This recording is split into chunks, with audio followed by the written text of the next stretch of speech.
রাধে রাধে কৃষ্ণ ভক্ত বৃন্দ হরিকথা 705 চ্যানেলটি সাবস্ক্রাইব করুন। ভক্ত তাহলে কি চায়? হরিদাস ঠাকুর আমাদের কি দিতে এলেন? ভূতে যখন কারো ঘাড়ে লাগে, ভূত আছে কিনা আমি জানি না, পিশাচি বা ভূত প্রেতাত্মা যদি কারো ঘাড়ে লাগে, দেখবেন সে খায় বেশি, তার স্বাস্থ্য শুকায়। মহাপ্রভু বললেন ভক্তি প্রাপ্তির উপায় বলে দিচ্ছেন, খুব ধ্যান দিয়ে আঁচল পেতে, হৃদয়ের আঁচল পেতে নিয়ে নিন, ঘুম যেন না আসে। আমি মাঝে মাঝে বলি, মহাপ্রভু যুগধর্ম হরিনাম করেছেন, এটা কোনো সম্প্রদায় বাদ দিতে পারেনি। সুধীজন, এই শুদ্ধা ভক্তি যদি কেউ স্পর্শ করতে পারে, এই অহৈতুকী অব্যবহিতা অনিত্যা ভাগবতী ভক্তি কেউ যদি সামান্য স্পর্শ করতে পারে, হৃদয় স্পর্শ করতে পারে, বলছেন তিনি এই জগতে চারটি জিনিস পরিত্যাগ স্বাভাবিকভাবেই করবেন। অহৈতুক্য অব্যবহিতা কেবলা নির্মলা আর অনিত্যা ভাগবত ভক্তি যদি কেউ সামান্য হৃদয়ে স্পর্শ করতে পারে, এই ভক্তির পরশ পেতে পারে, তাহলে জগতে তিনি চারটি জিনিস পরিত্যাগ করবেন। এই চারটি জিনিস স্বাভাবিকভাবেই পরিত্যাগ হবে। এই চারটি জিনিস হলো ধর্ম, অর্থ, কাম আর মোক্ষ। কিন্তু রাজেন্দ্রবর্গ, চক্রবর্তী সম্রাট রাজা যারা, নৃপতি যারা, তারা ধর্ম, অর্থ, কাম এই তিনটি চান, মোক্ষ মুক্তি চান না। মুক্তি চাইলে তাদের এই যে ধর্ম, অর্থ, কামনা, এটা রাজেন্দ্রবর্গের প্রয়োজন, রাজাধিরাজ চক্রবর্তী সম্রাট এদের প্রয়োজন। তো ভক্তির স্পর্শমণির বিশুদ্ধ পরশ পেলে মানুষ এটি ত্যাগ করবে কেন? করবে এই জন্য যে ধর্ম, অর্থ, কাম, মোক্ষ এই চতুষ্টয় পুরুষার্থ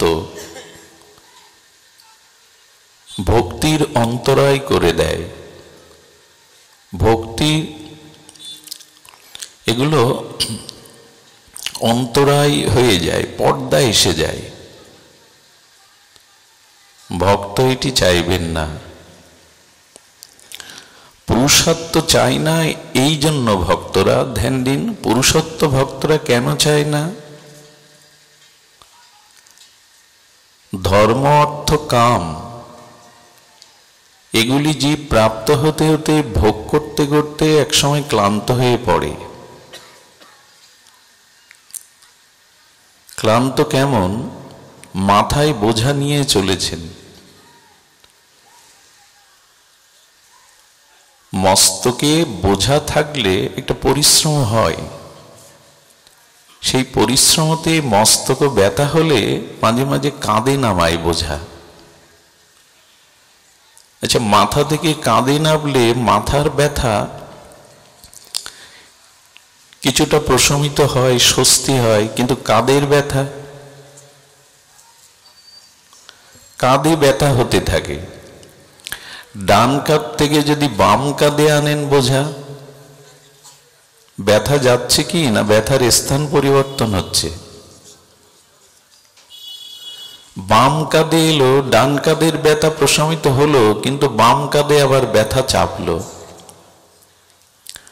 বলো ধর্ম, অর্থ, কাম এগুলি যতক্ষণ আছে এটা বোঝার মতো ব্যথা দেবে, এটাতে শান্তি হয় না। বলো ধর্মেও শান্তি হয় না। বলো না, এখানে ধর্ম বলতে সকাম উপাসনাকে বলা হয়েছে। তো সকাম উপাসনার দ্বারা যেটি পাওয়া যায় সেটি পরাশান্তি পাওয়া যায় না।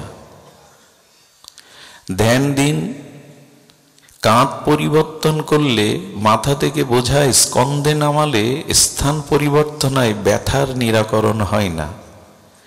তেমনি ধর্ম অর্থ কাম এই বোঝা কোটি কোটি জন্ম বইতে বইতে আমরাও ক্লান্ত, আমরাও শ্রান্ত। তখনই কি করে, তখনই তারা চিন্তা করে এর থেকে উচ্চস্তর কোনো শান্তি আছে কি, এর থেকে উচ্চস্তর একটু সুখ অবস্থা আছে কি। তখনই এই কথা বলা যাবে না, তখনই ষড়দর্শনের আমাদের মুক্তির কথা বলা আছে।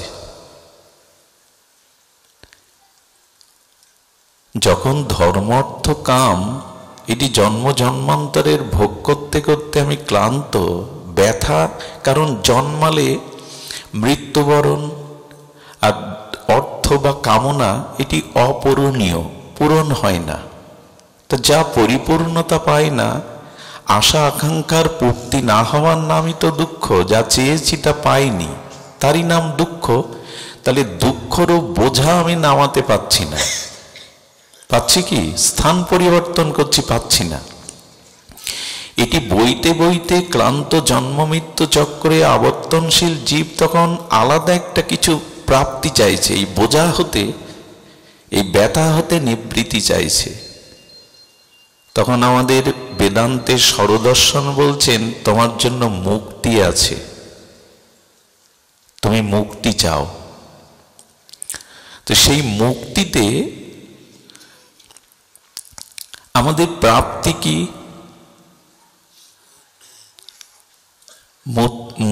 মুক্তিটা কি, এটা আগে একটু আমাদের ধারণা আসতে হবে। মুক্তি 5 প্রকার। আমরা প্রথম মুক্তির কথা একটু জানি। মুক্তি কি? দেখুন, আমাদের এই ভুবনটাকে বলা হয় চতুর্দশ ভুবন। কি বলা হয়? চতুর্দশ। সুতল, পাতাল, অতল, রসাতল, মহিতল। হ্যাঁ, এভাবে আমাদের নিচে 7টা স্তর আছে। সুতল, অতল, পাতাল, রসাতল, মহিতল, 7টা। আর উপরে কটা? 7টা। ভূ, ভুব, স, মহ, জন, তপ, সত্য। ভুবলোক, এই করতে করতে সত্য। কটা হলো? 7 আর 7 14। এই জন্য একে বলে চতুর্দশ ভুবন। এখন এই চতুর্দশ ভুবন একটা না, অনন্ত কোটি, অনন্ত কোটি এরকম ব্রহ্মাণ্ডের চতুর্দশ ভুবন এক একটা আছে। এই চতুর্দশ ভুবনের উপরে 8টা পদ্মা আছে, স্তর আছে। ওটা ভেদ করলেই তবে মুক্তি। 7 7 14 ভুবন, এর উপরে 8টা কি বলো? 8টা আমাদের প্রপঞ্চ আছে। এই 8টার স্তরে বলা হয়েছে 8টা স্তর ভেদ করতে হবে। পঞ্চত্ব প্রপঞ্চ হলো ক্ষিতি, অব, তেজ, মরু, বম। কটা হলো? 5টা। এরপরে আর 3টে আছে, অহংকার তত্ত্ব, মহৎ তত্ত্ব, প্রকৃতি তত্ত্ব। কটা হলো? 8টা। এর উপরে যদি কেউ পার হয়ে যেতে পারে তার নাম মুক্তিধাম, তার নাম মুক্তিধাম। এই মুক্তি আবার 5 প্রকার: শাস্তি, সারূপ্য, শালক্য, সামীপ্য, সাজুর্য। মুক্তি 1 প্রকার। এই যে মুক্তিধাম বলছি, ওইখানে 5 প্রকারের মুক্তি। গোস্বামীবাদ বলছেন মুক্তি কয় প্রকার? 5 প্রকার। 5 প্রকারের মুক্তি যেমন সারূপ্য, উপাসক আমাদের ষড়দর্শনের মতে যোগ, ধ্যান বা ইত্যাদি, তারা উপাসনাঙ্গে যখন ভগবানের স্বরূপ সম রূপ পেয়ে যায়, যেমন বৈকুণ্ঠের পরিকর যারা আছে তাদেরও 4 হাত, তাদেরও বিলাসমূর্তি নারায়ণের মতো গায়ের রং, জয় বিজয়। এদের ভগবানের মতো রূপ দেখলে নারায়ণ মনে হবে। শুধু দুটো জিনিস পরিকরদের থাকে না, এই জন্য নারায়ণ আর তার বৈকুণ্ঠের মানে মুক্তিধামের পরিকরদের পার্থক্য দুটি। আপনি উপাসনাক্রমে ভগবানের স্বরূপ লাভ করতে পারেন, তার মতো চারি হাত, তার মতো অঙ্গ বর্ণ গুলো লাভ করতে পারেন, সারূপ্য। এখন এটি লাভ করলেও দুটি জিনিস আপনি পাবেন না। শ্রী ভগবানের বক্ষে শিবস্ব চিহ্ন আছে আর কৌস্তব মণি আছে, এটা পরিকরদের মধ্যে নাই। শিবস্ব চিহ্ন মানে ভৃগুপদ চিহ্ন, আর কৌস্তব মণি এ দুটি অন্যদের মধ্যে নাই। শালক্য মানে ভগবানের লোকে আপনি যেতে পারবেন, এও একরকম মুক্তি। সামীপ্য মানে ভগবানের নিকটে বাস করতে পারবেন, সবসময় তার নিকটে বাস করতে পারবেন।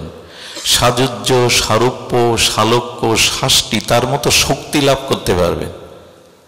ভগবান এগুলো মাথায় করে উপাসককারীর কাছে গিয়ে বললেন, নেবে আমার মতো শক্তি নেবে, আমার মতো রূপ নেবে, আমার ধাম নেবে, আমার শক্তি নেবে। এভাবে 5 প্রকার মুক্তি। কিন্তু ভক্ত কি বলে? আচ্ছা, ওই যে মুক্তিধামে গেলেন, ওখানে কি পেলেন? ধর্মার্থ কাম্যকের বোঝা বইতে বইতে যে কষ্টটা ফেরাচ্ছিলেন, জন্ম মৃত্যু, ওই কষ্টটা ছিল। তো মুক্তি মানে ওই বোঝাটা ফেলে দেওয়া।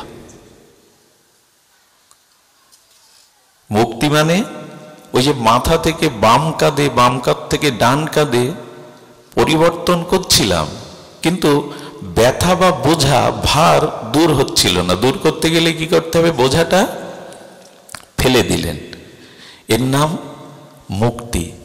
কিন্তু বোঝা মাথা থেকে ফেললেন বটে, ব্যথা বইল না বটে, কিন্তু নগদ কি পেলেন?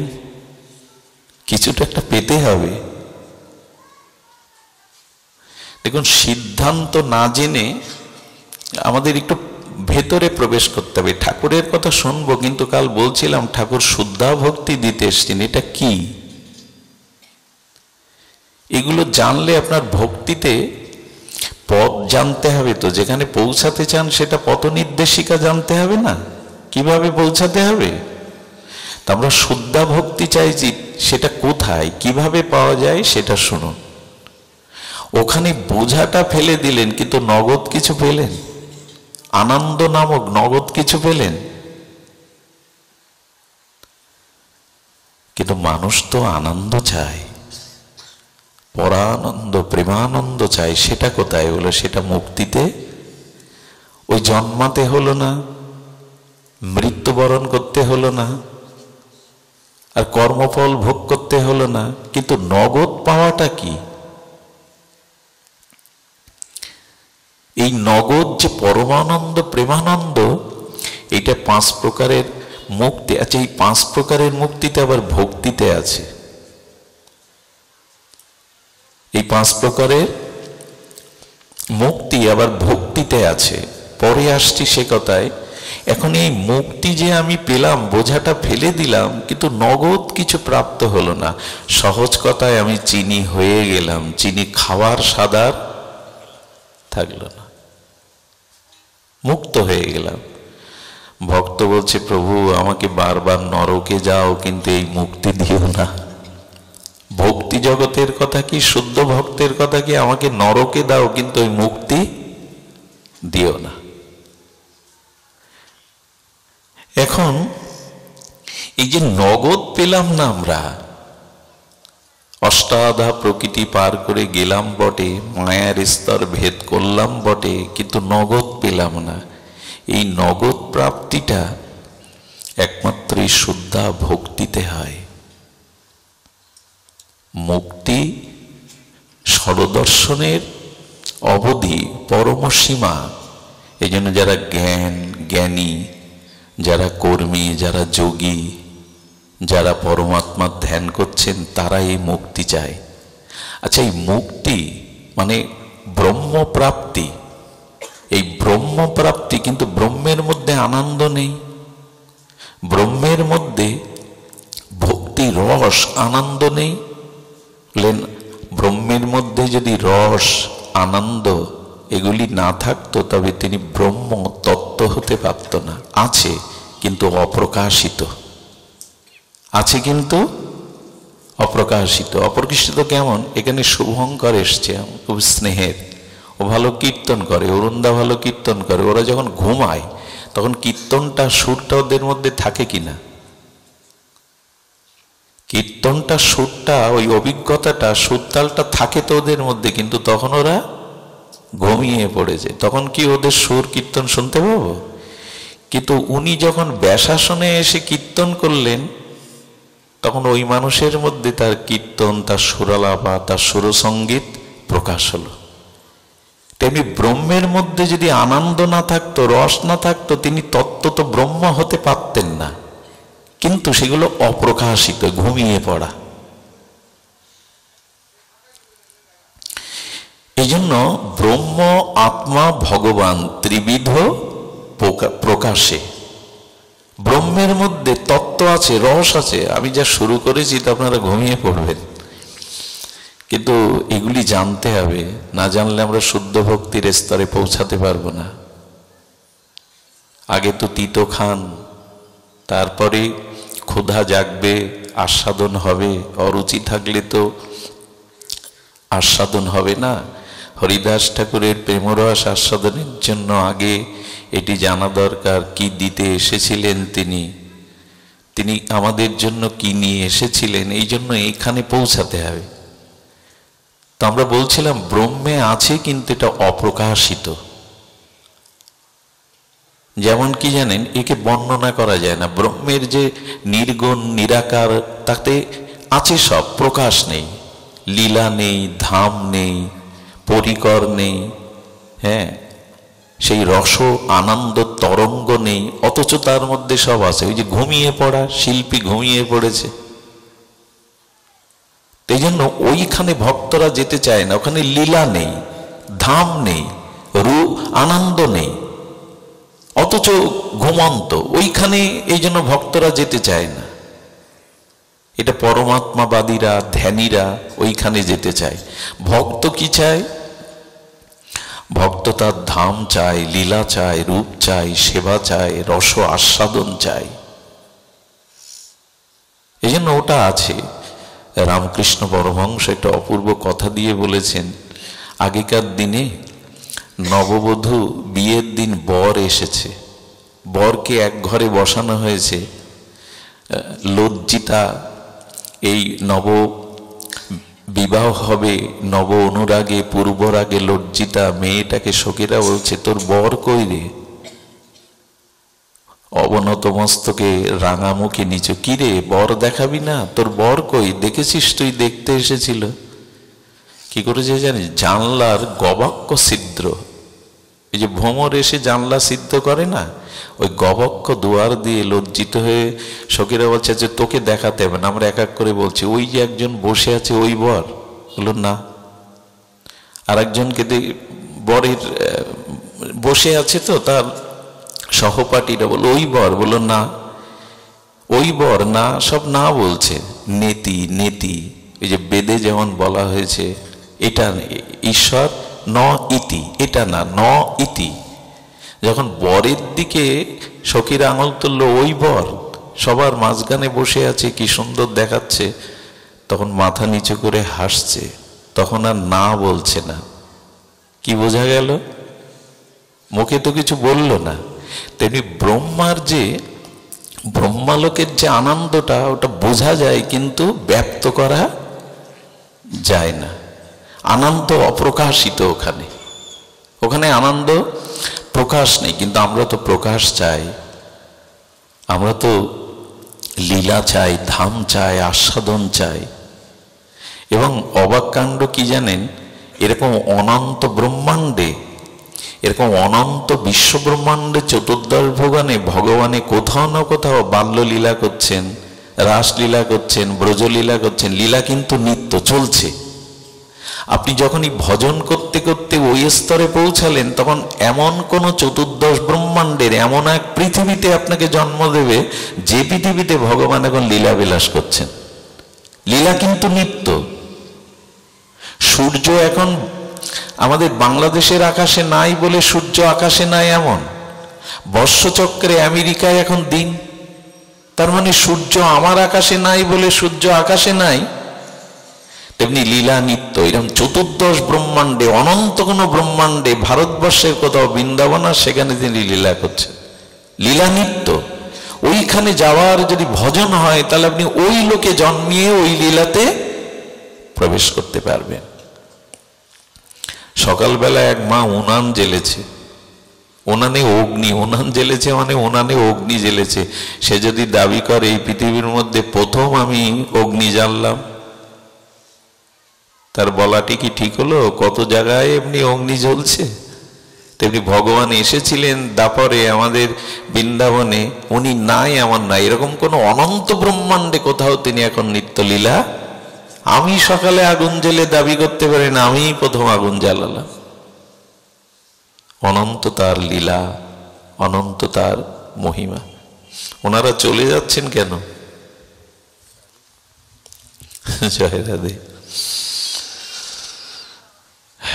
মুক্তি 5 প্রকার, কিন্তু ভক্ত এগুলি এই মুক্তিতে ওই যে বললাম লীলা নেই, রূপ নেই, অপ্রকাশিত নেই না, অপ্রকাশিত অবাং মনসগোচর। আপনাদের আর কষ্ট দেব না, ফিরে আসি। ভক্ত তাহলে কি চায়? হরিদাস ঠাকুর আমাদের কি দিতে এলেন? বলেন মহাপ্রভু আমাদের জানালেন এই সব ভক্তদের চাওয়া পাওয়া নয়। কি চাওয়া? দিয় মানাং না গৃহন্তি বিনা মত সেবনং বিনা। রূপ গোস্বামী পাদের ভক্তির অসমৃত সিন্ধুতে বলছেন এবার ভক্ত কি চায়, শুদ্ধ ভক্তি কি? বলে এই ধর্মার্থ কাম মোক্ষ যেখানের আবেশ নাই, বিন্দুমাত্র চাওয়া নাই, সেইখানেই আছে শুদ্ধা ভক্তি। ধর্ম অর্থ কাম মুক্তির কোনো কিছু মনে পাওয়া তো দূরে থাক, এদের স্পর্শ আভাসও যাদের চিত্তে লাগবে না তারাই শুদ্ধা ভক্তির অধিকারী। ধর্ম অর্থ কাম মোক্ষ এই আশাগুলিকে পিশাচি বলেছে রূপ গোস্বামী। ভূতে যখন কারো ঘাড়ে লাগে, ভূত আছে কিনা আমি জানি না, পিশাচি বা ভূত প্রেতাত্মা যদি কারো ঘাড়ে লাগে দেখবেন সে খায় বেশি, তার স্বাস্থ্য শুকায় থাকে না। বলে এত বেশি খায় তো স্বাস্থ্য হচ্ছে না কেন?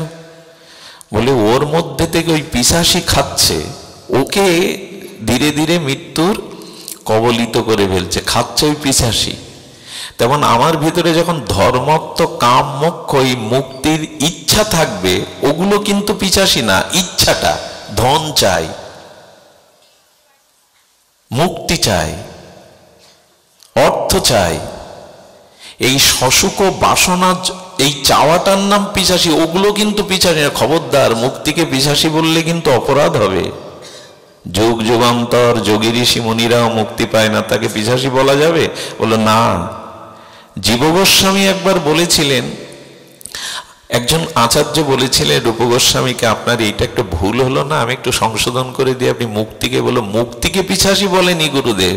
জীব গোস্বামী 13 বছর বয়সে বলছে গুরুদেব মুক্তিকে পিশাচি বলেনি, মুক্তির ইচ্ছাকে, ওই শশুক বাসনা চাওয়াকে পিশাচি বলে। ওইখানেই সব আনন্দ খেয়ে ফেলবে, তুমি ধীরে ধীরে শেষ হয়ে যাবে, আনন্দ পাবে না। তবে ভক্ত কি চায়? মহাপ্রভু সেটা দিতে এসেছিলেন। খুব ধ্যান দিতে হবে এবার। হরিদাস ঠাকুর কি দিতে এসেছিলেন? এই শুদ্ধা ভক্তির বিগ্রহ তিনি যা দিতে এসেছিলেন তা যদি জানতাম তাহলে অবমূল্যায়ন হতো না। ঠাকুর হরিদাসকে আমরা এইভাবে ভুলতে বসতাম না। তো কি বলা হচ্ছে? দিয় মানাং না গৃহন্তি বিনা মত সেবনং বিনা। ভক্ত বলছে তুমি শাস্তি সারূপ্য সালুক্য সারূপ্য সাজুজ্য দিতে চাইছো, কিন্তু ওগুলি আমি নেব না। তো কি নেবে? বিনা মত সেবনং বিনা, তোমার সেবা ভিন্ন এ জগতে আমি আর অন্য কিছু চাই না। তোমার সেবা ভিন্ন, আমি ওগুলি আর চাই না। এইবার আমরা ভক্তিতে এলাম। এবার মুক্তি না, ধর্মার্থ কাম মোক্ষ পথ পেরিয়ে এলাম, এবার কোথায় এলাম? ভক্তিতে। কোন ভক্তিতে? শুদ্ধা ভক্তিতে। শুদ্ধা ভক্তির পরিভাষা কি? যে না কিছুই চাই না, তোমার সেবা ভিন্ন, তোমার সেবা ছাড়া আর কিছু চাই না। এটার নাম শুদ্ধা ভক্তি।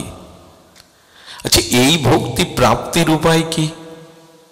ঠাকুর হরিদাসের কেন জীবনচরিত আমরা আস্বাদন করব? এই ভক্তি প্রাপ্তির উপায় কি বললাম তো আমরা, কিন্তু এই ভক্তির প্রাপ্তির উপায় কি খুব ধ্যান দিয়ে শুনতে হবে। প্রাপ্তির উপায় হলো আর কিছু না, মহাপ্রভু দুটি সাক্ষাৎকার করিয়ে দিয়েছেন আমাদের এই কলিজীবের জন্য। কি বলেছেন? দুই ভাই হৃদয়ের খালি অন্ধকার, দুই ভাগবত সঙ্গে করান সাক্ষাৎকার। বাইরের পরিচয়ের নাম, আলাপ ব্যবহারের নাম পরিচয়, আর অন্তর পরিচয় অর্থাৎ অন্তর পরিচয়, নিগূঢ় পরিচয়ের নাম সাক্ষাৎকার। মহাপ্রভু বললেন ভক্তি প্রাপ্তির উপায় বলে দিচ্ছেন। খুব ধ্যান দিয়ে আঁচল পেতে, হৃদয়ের আঁচল পেতে নিয়ে নিন, ঘুম যেন না আসে, অলসতা যেন না আসে, আঁচল পেতে নিয়ে নিন। দুই ভাই হৃদয়ের খালি, খালি মানে প্রক্ষালন, আমরা বলি না পাদ প্রক্ষালন। এই নিতাই গৌর কৃপা করে এসে, এই প্রেমাবতার কারুণ্য অবতারে এসে, অনার্পিত চরিত দানে এসে তিনি দুটো বস্তুর সাথে আমাদের সাক্ষাৎকার করিয়ে দিচ্ছেন, আর আমাদের হৃদয়ের অন্ধকার দূর করছেন। এই অন্ধকার বলতে এখানে এই শশুক বাসনা, ধর্ম অর্থ কাম মোক্ষাদি বাসনা, এগুলো প্রক্ষালন করে দিচ্ছে। দুই ভাগবত, কারা তারা? এক ভাগবত রসশাস্ত্র, আর ভাগবত ভক্তি রস পাত্র। খুব ধ্যান দিতে হবে কথাটি, শুনেছেন আবার শুনুন। বলছেন ভাগবত কয়জন হলো তাহলে? গ্রন্থ শুধু ভাগবত না, যে অক্ষর রসব্রহ্ম রূপে ভগবানের নাম রূপ লীলা ধাম প্রকাশ করেছেন, এটি গ্রন্থ ভাগবত। এক ভাগবত রসশাস্ত্র, অক্ষররূপী রসব্রহ্মের নামরূপ লীলা, ভক্ত ভগবানের লীলা কীর্তিত হয়েছে, তাকে বলে ভাগবত। আর ভাগবত বড় ভক্তি